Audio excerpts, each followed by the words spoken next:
Welcome to Beyond the Front Door podcast with Lindee and Rhea at Peak Properties.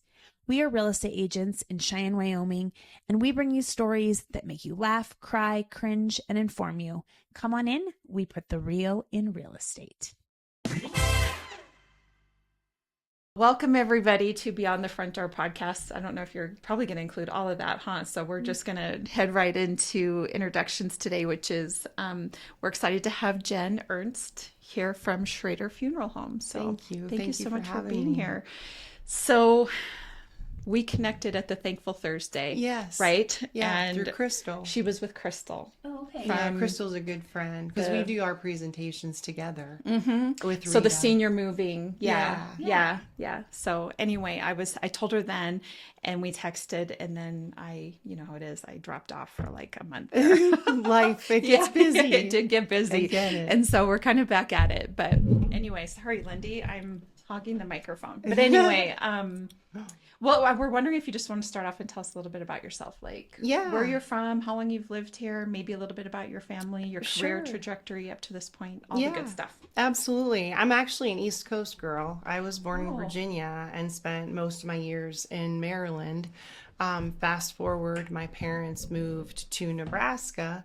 So being the youngest, I followed. And then... Why does somebody move to Nebraska from the East Coast? My brother was in physical therapy school at UNL. Oh, okay. And so, you know, my parents wanted to be closer, and I was the baby, so I came with. Yes. And I don't know, it was totally different. You think Nebraska, you think cornfields, and that's it. Not too far off, but we were in Omaha. And, lovely. So I had 3 kids in Omaha, you know, fast forward. And I got divorced and met my now husband then years later, and he was in South Dakota. So moved to South Dakota. We had a monument company in South Dakota. Oh, okay. And so I did at-need and pre-need both there at the monument. See. You're more of a counselor really than you are in sales. That's for sure in real estate too.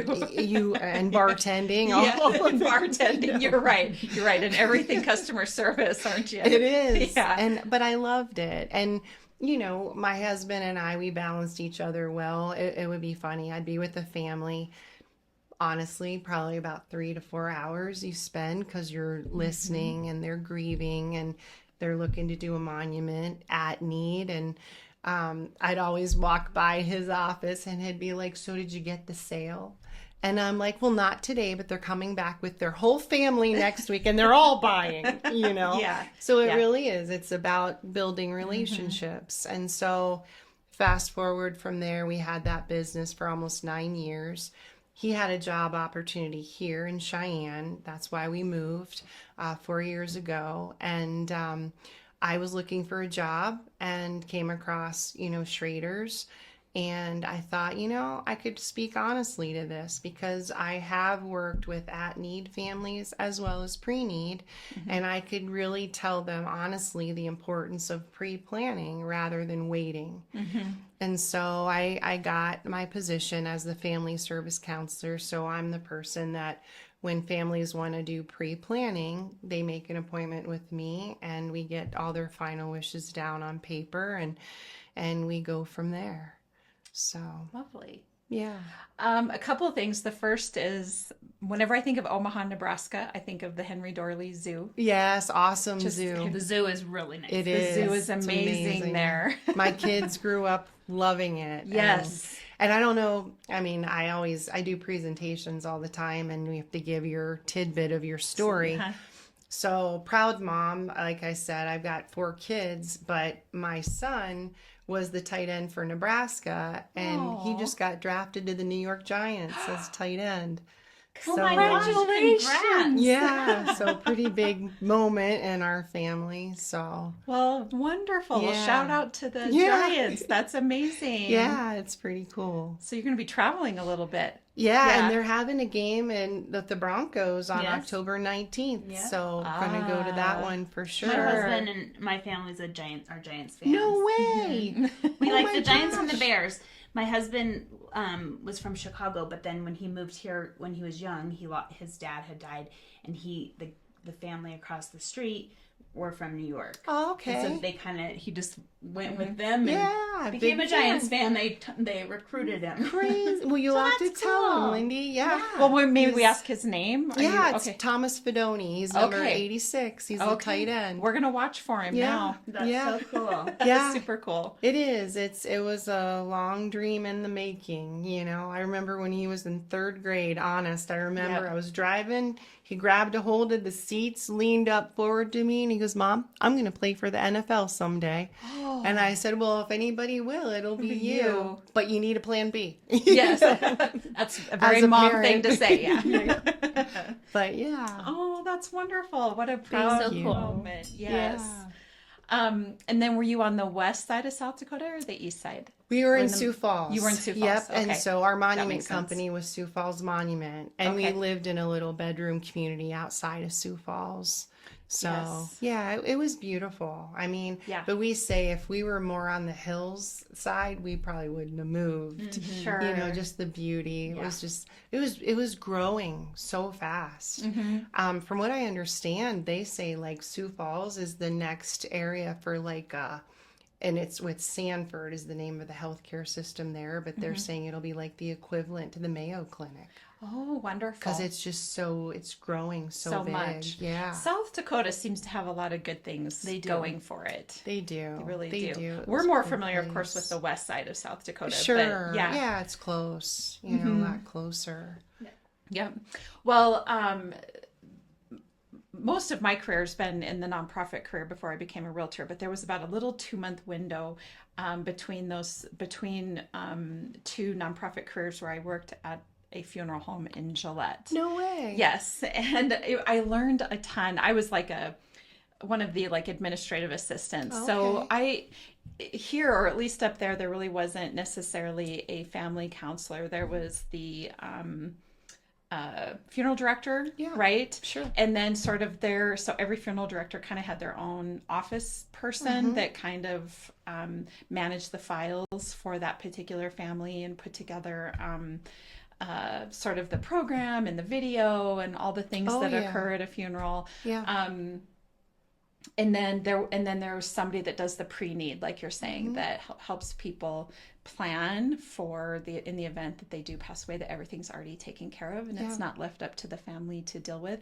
But the one most interesting thing I learned about working in a funeral home is that when your loved one dies and you choose the funeral home, that funeral home travels to go get the body. Yeah. I didn't know that. So for example, when my stepdad passed away, we lived in Gillette at the time, but he had been life flighted from Sheridan to Billings, passed away in Billings, and then the funeral home in Gillette, drove up to Billings to pick him up. And I just didn't know I know that's kind of an offshoot from what we're going to talk to you about, but I just found it to be the most interesting thing. Like, you don't really think about that or know that when your loved one passes away in a hospital, they want to know where, pretty quickly, right? The funeral home has to go pick up the body from that hospital. So whether it's locally or whether they're traveling and to go, that there's a process to it. And that's actually even changed a little bit. Has it? Too, Okay. Because they have a couple things. When people do the pre-planning,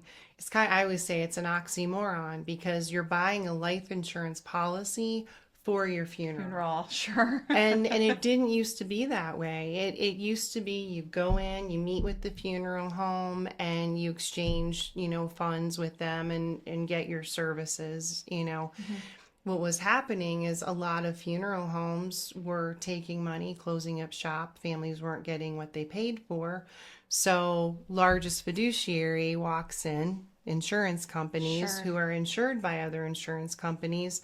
And that just gives, a lot of peace of mind to families because that's actually what they're doing. So, and then touching on what you were saying as far as, if you pass away and it's a long ways away, because when you buy a package, it's within a 75-mile radius. If you are outside of that 75-mile radius, you'll incur the cost quite a bit.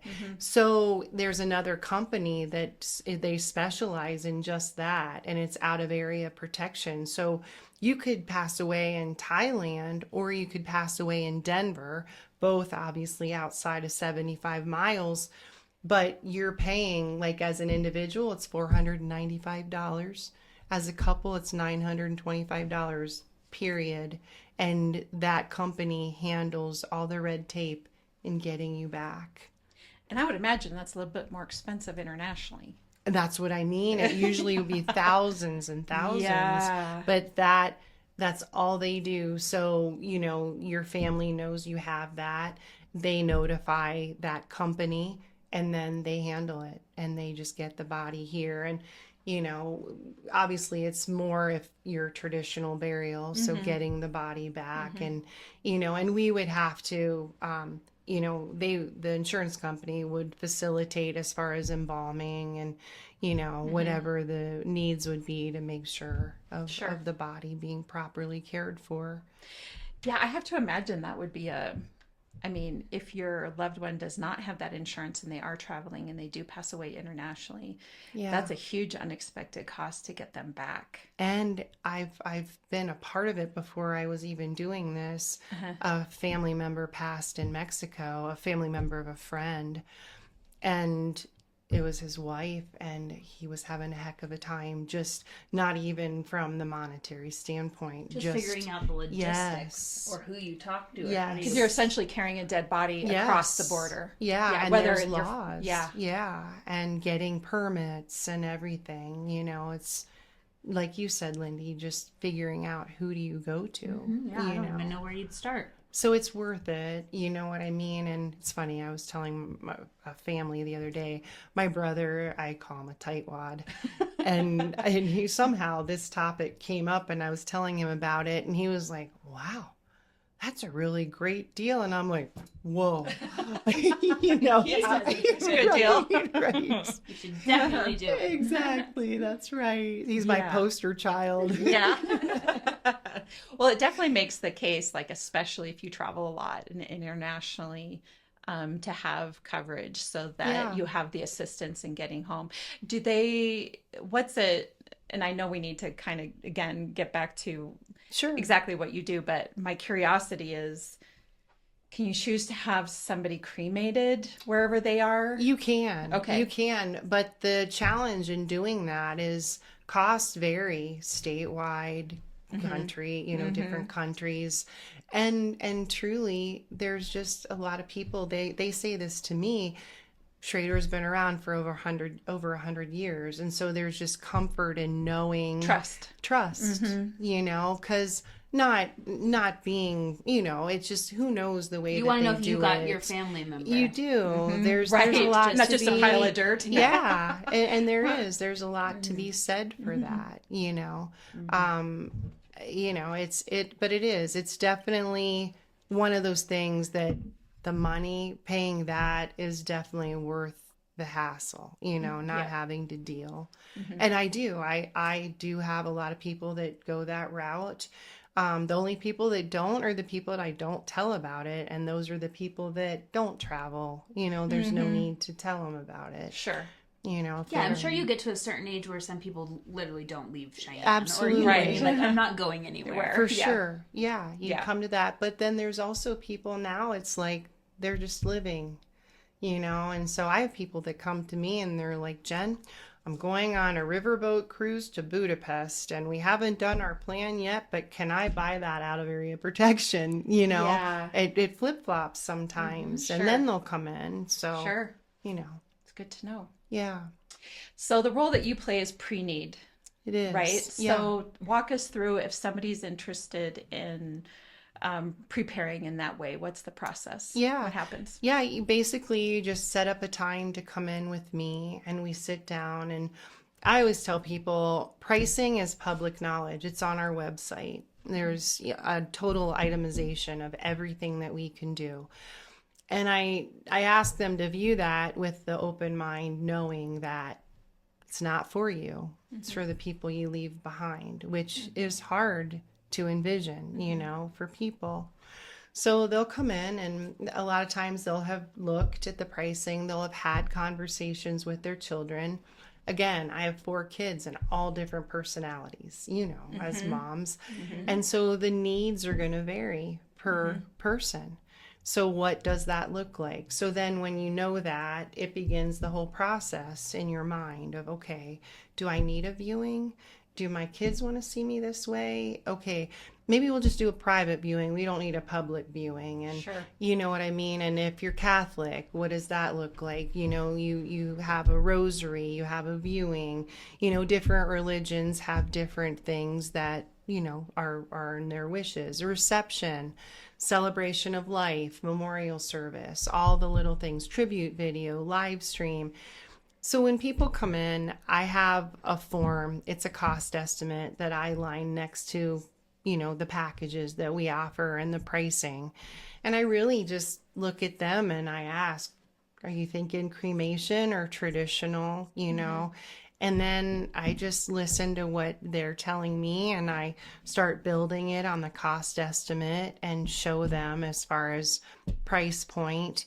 And as I mentioned earlier, it is through an insurance company. So you have options where you can pay it in full or you can do monthly installments. Okay. That is an option. And the beauty in having it with an insurance company now is it's transferable. So if you want to move to be with one of your children in Iowa or wherever they are, you move and you just set up, we transfer it to that funeral home of your choosing.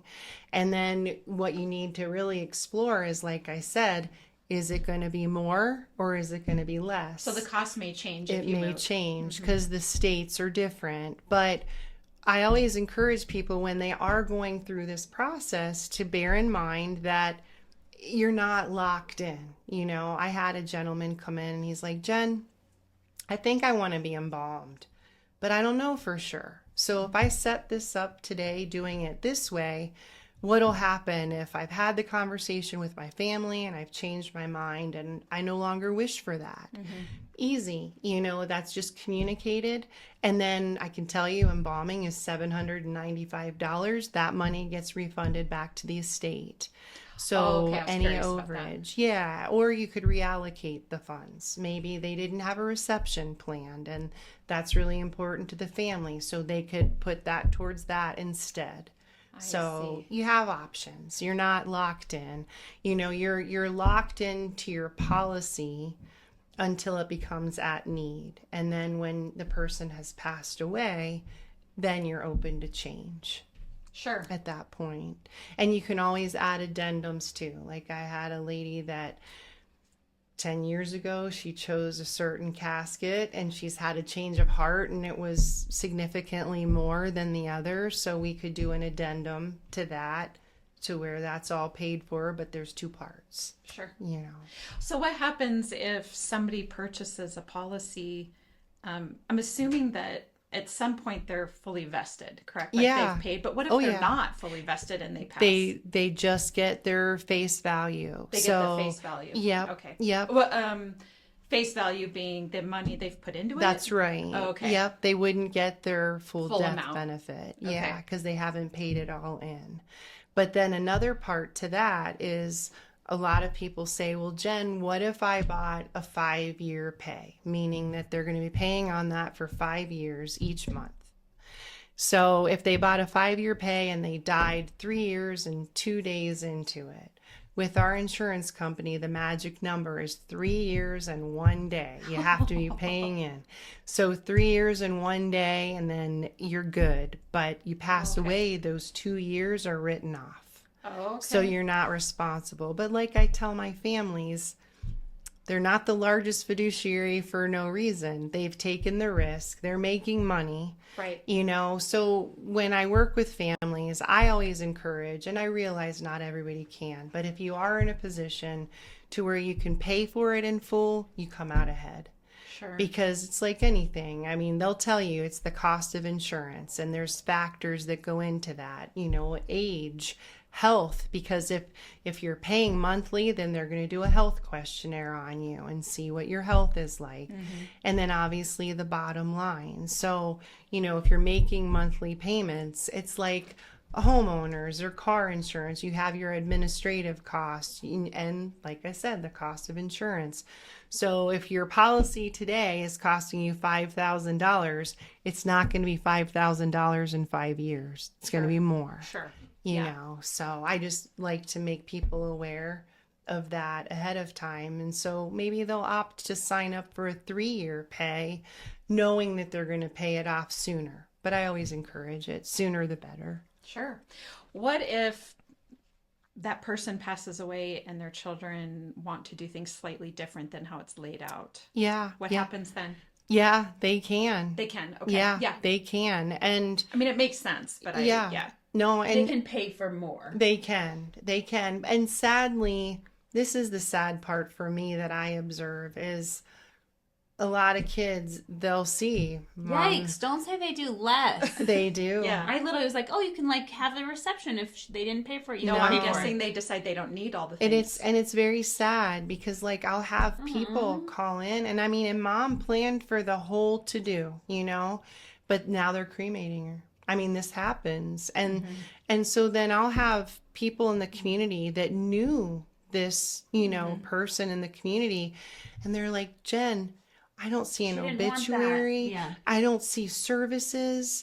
And they're struggling because they they need need that. And point going back to being, it's for the people left behind.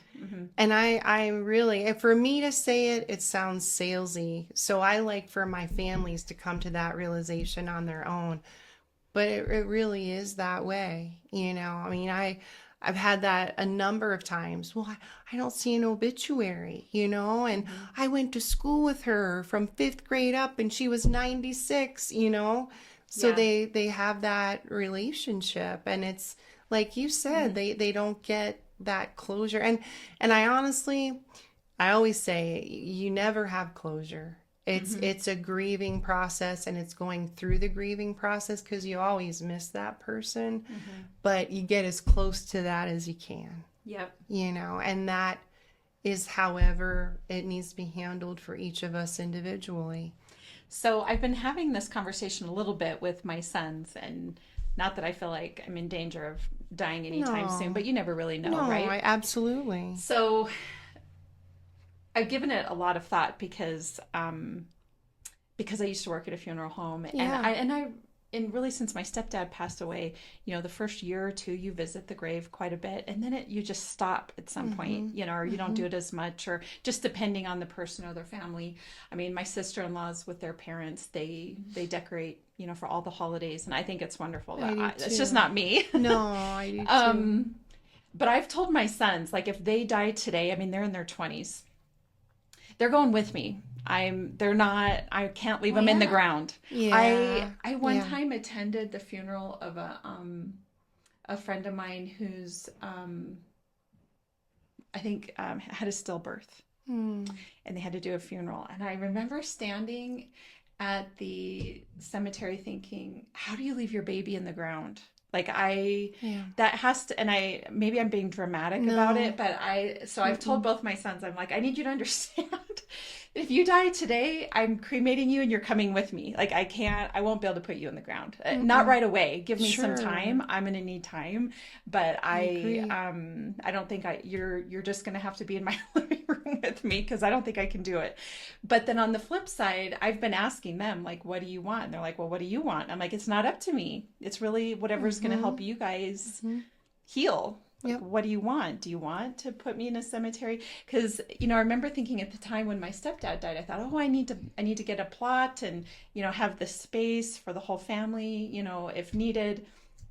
And then I got to thinking about it. I'm like, well, what if that's not what they want? What if they want, you know, what if maybe they want to put me in the ground and be like, sayonara, or maybe they want me, and I don't even, this is probably going to sound morbid, but I don't even care if they split me up, like whatever. If you guys each need to have your own urn or your own thing, like I'm with you. It really is for the people that are left behind. And what does that look like? And I've been having the conversation because whenever I do the pre-planning, I want to have it laid out however it is that they want it. It just is, I don't know. I've given it some thought, like I said, and that's good though. Yeah, because a lot of people don't want to.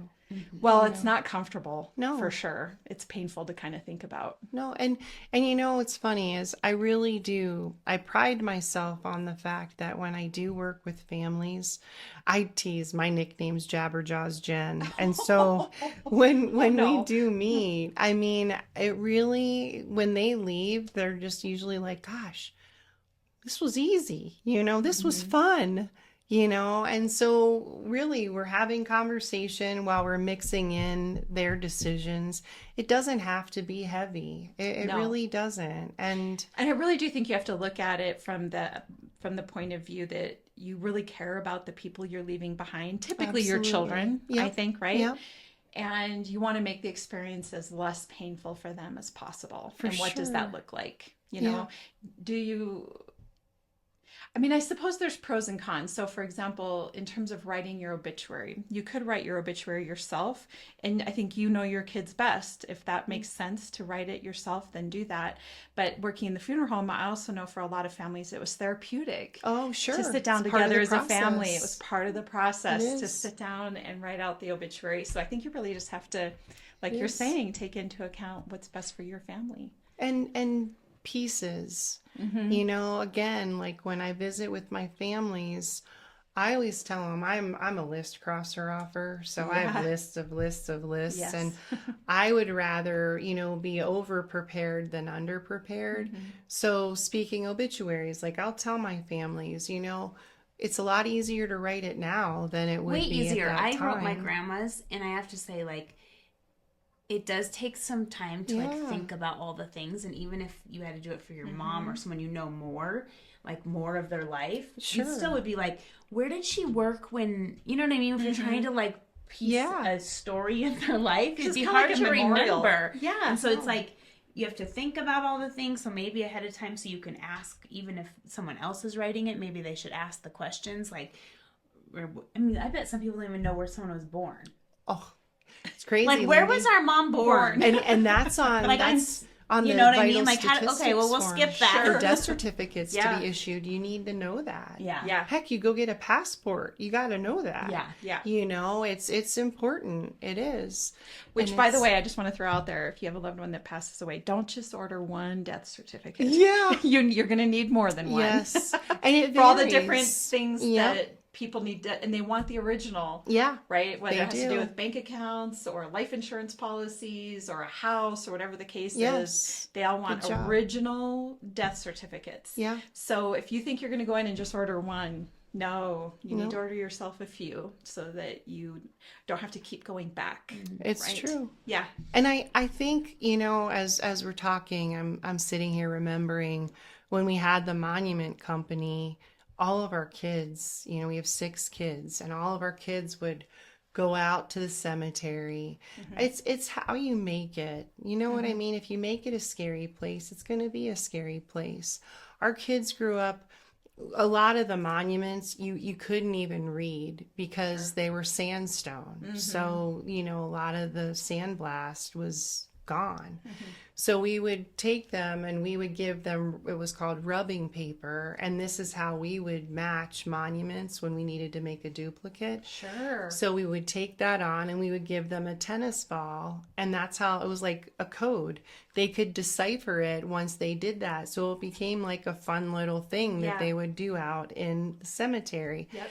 But and they are very peaceful and they are beautiful. Oh, and to walk through them. Like I had a little phase in my life where I was like, if I saw a cemetery, I would just go walk. Yeah. If you're just out walking, it's kind of funner to have things to look at. It is. And you see stories. Yes. On those tombstones. It's gratitude. You know that's somebody's life. Yes. Somebody's heart and soul was out walking around doing all these things, and and it does kind of get reduced to the stone with with just whatever information that's on there, but you can glean a little bit from those, and walking through cemeteries is incredibly cool, and seeing the stories for sure. And there, you remind me, when we did monuments, there was a poem called The Dash.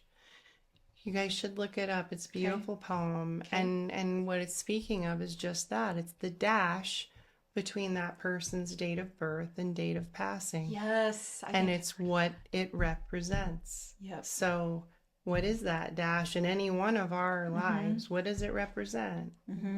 You know, I mean, even telling you guys that, I get emotional. Yes. I mean, it's life goes in the blink of an eye, and it's, you know, what we make of it. And that's that dash.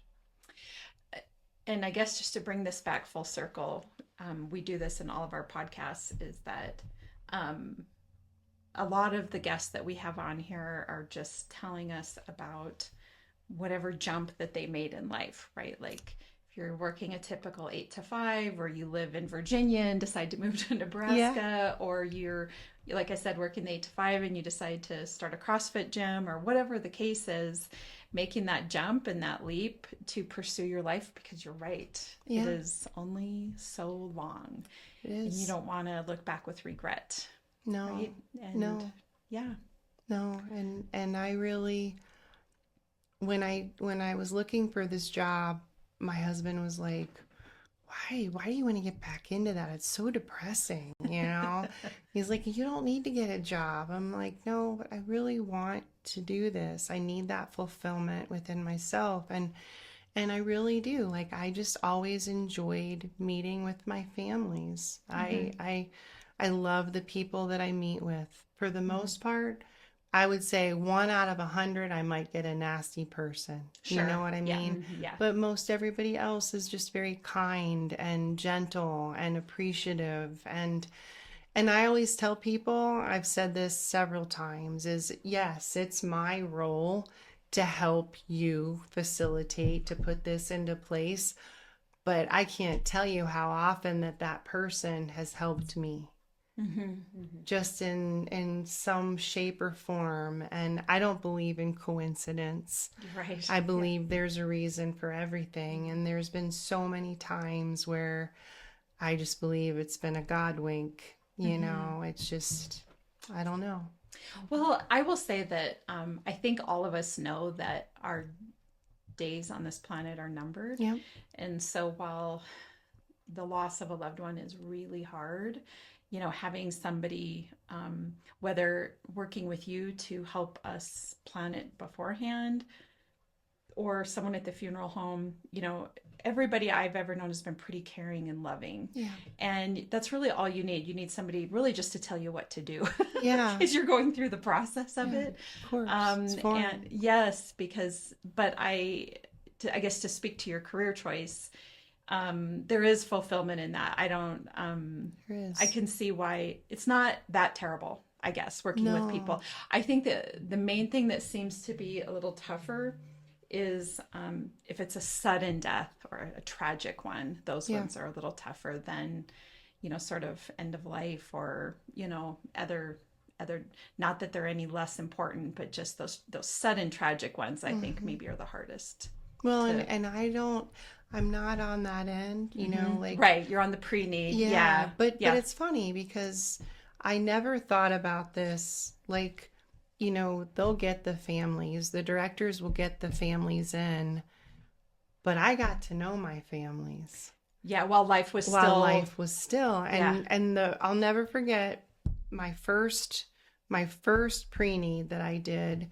A gal out of Colorado had orchestrated for her mom and dad, and they were in Aspen Winds. And they asked me to meet them there. I went, and the mom opened the door and greeted me, and she was on oxygen and very frail. And her husband was sitting in his recliner, and we had visited for a long time. And at that point, I felt like I could say, hey, you know, do you mind me asking? Because she was in hospice. I'm like, why are you on hospice? And in all seriousness, her husband, she looks and she goes, I'm allergic to him, you know, and that has stayed with me because I think about her energy and she knew she was dying. Even telling you guys, I get the chills because she knew she was dying, but yet there she was. With a sense of humor. With a sense of humor. And I will forever love her. She has left an imprint on my heart. And then her husband died 5 days later. Of course she did. She died first, and then he died 5 days later. So yeah, I mean, she forever. And a cool story, again, about just those, just no coincidence. I was called by a couple who had a friend out at Granite, and he had just been admitted. He's a veteran, and he was put on hospice, and he didn't have any family. And so these friends were like, Jenn, you know, he's really doesn't want to talk about it. Can you come out? Can you meet us there and see what you can do? Well, he was in a wheelchair. He was down like this the whole time, and he wouldn't make any eye contact with me. And so I thought, what can I say for common ground? I said, do you like sports? And he sat up and he goes, my favorite team is the New York Giants. Oh. My son hadn't even been, it was in the process. He was going to be drafted that weekend. I didn't know where he was going. And so I'm like, no way. And so I said, my son, and I told him about my son. And then fast forward, my son had been drafted, but I was driving to go be with him to celebrate. And then that's when we learned who he was drafted by. Well, I had to do a meet and greet that following Monday when I returned. And ironically, it was going to be at Granite. And so I'm like, I'm going to go sneak into his room. So I walked into his room and he was reading, and I said, guess what? And he looked, and I said, guess what team my son was drafted to? And he said, the New York Giants. And I was like, yes. And because he was born in Hoboken, however you say it, in Jersey. So cool. Yeah. So it was just, I don't know. Yeah. Just little You're things. Like, now can we chat? Yeah, right. Have I earned your trust? Right, yeah. Right. But it is. It's you have people like that they just don't want to talk about it. They're going to live forever. And I encounter that a lot. And usually it's guys. They just, it's that strength within them. They're the protector. You know, they can't go anywhere. They got to keep protecting, you know, but yeah. You know, it's definitely a conversation to be had. So you work with people not just for, you say pre-need, so it isn't just necessarily to purchase insurance, but if somebody's in hospice and they want to start getting all their affairs in order, they contact you? Well, and that's what it is. Pre-need is the insurance. It's buying it ahead of time, utilizing the insurance to do so. But let's say, I guess my curiosity is well, if you're in hospice, you're not getting the policy. You're that's what you might be paying it all, or figuring out how you're going to pay it all. That was my question. And you do, like, there are people on hospice that use me, but a lot of time when you're on hospice, it's got to be a pay in full because of the risk. You're just paying for everything that you want done, or you're paying for that's what I was thinking. Okay. Yep. Everything from the services to the urn or the casket, death certificates, catering, opening and closing of the grave, final date on the monument, all of it. Okay. Yeah. Okay. Yeah, and some people, they'll even prepay. Like, I had a young couple come in, and they were only in their 60s, but they had grandkids that they wanted to make sure that if it came down to money, that wouldn't stop them from coming to their funeral. So they even budgeted in airfare and lodging into that policy for them to make sure that they could be there. I didn't know that was a possibility. Yeah. That's awesome. Yeah, you can do that. You can do allowance. A lot of times families will do an allowance so that in the instance that inflation, you know, death certificates are more than when they were 10 years ago and now they've passed, they don't want family to have to come up with anything. So they'll pad it a little bit for that reason. Gotcha. Yeah, you can do just about anything. You can. Yeah. Flowers, clergy is factored into that, musician, you know, vocalist, pianist, whatever it may be. It's all factored into that. That's pretty cool. Well, is there anything else that you want our listeners to know that we haven't discussed? No, I mean, really, the only thing probably to wrap it up would be that we do presentations. I do presentations twice a month, and we send out mailers. I just did one yesterday at the funeral home, and then I'm getting ready to do my next one. Will be at the Metropolitan, but it varies. Like we'll do them at Applebee's or the office, different. To get people out, and they'll learn just this and a little bit deeper, and then it will allow them to set up a time to meet me one-on-one to create a plan for them and see what that would cost. Sure. That's awesome. Well, hopefully we can help. Yeah, spread the word as well. Information. Yeah, a lot of good information. Thank you, guys. Of course. So, where can people find you? Like website, contact information, all that. Yeah, really Schrader Funeral Home. Otherwise, they could call the funeral home, and that number's 307-634-1568. Okay. And then they could just ask for me. And we are, schradercares.com. They could find information there. And then that way they can be guided toward me. Okay. I know I'm saying a lot of information, I feel like I should be like, blah, blah, blah, blah, blah, like those commercials. Yeah. Really fast. Right. That's funny. Rhea almost has that at the end. I do.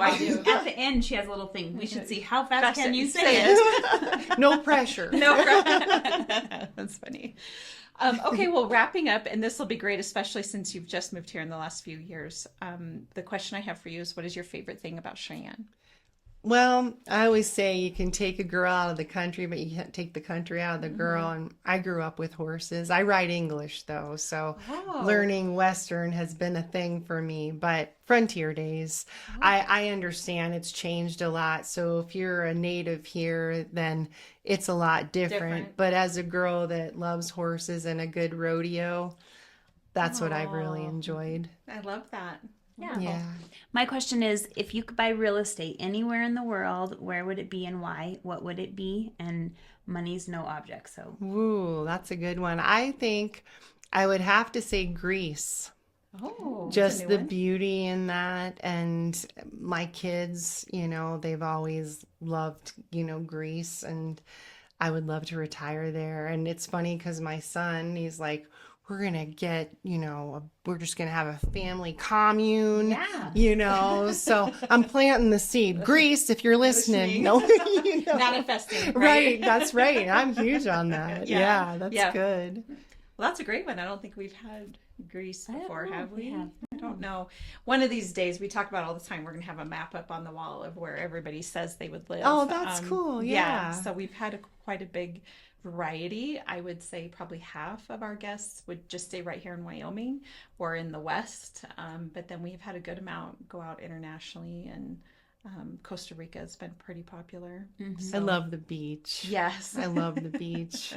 I just always, I grew up, like I said, in Maryland. And so it was always Ocean City every weekend. Sure. Good memories. Yes, of course. But you I'm go back far. there to visit sometimes? I just took Tatum, my youngest, to Destin, Florida for spring break. And that's the way I would go because the water's so pretty there. In the Gulf. Oh, it's just beautiful there. Yes. So, but my best friend is still, back in Maryland, and I wasn't there too long ago, and we did the beach together out there, our families. So I think I had that wrong earlier. For some reason I heard Virginia when you I was born in Virginia. You were born in Virginia. Okay, but then grew up in Maryland. Yeah. Oh, okay, I was right. Okay, gotcha. Yeah. You didn't just pull that out of the air. nowhere. No, you heard it. You heard it right. I do that sometimes. No, I know. I do too. If I can remember, I'm lucky. True. Awesome. Okay. Well, thank you. And thank you, guys. Yeah, thank you so much for joining us today. We really appreciate having you. I did too. Yes, I appreciate it. Yes. And here we go for all of our listeners. As you know, Lindee and I are realtors here at Peak Properties. So if you're looking to buy or sell, we'd love to help you with that. You can find us at www.sellcheyenne.com. And of course, all of our social media channels and Beyond the Front Door podcast on YouTube, Spotify, iHeartRadio, Apple Podcasts, and Alexa. And be sure to hit that subscribe button to whatever platform you're listening to. We hope you have a great day. That was good. That was really good.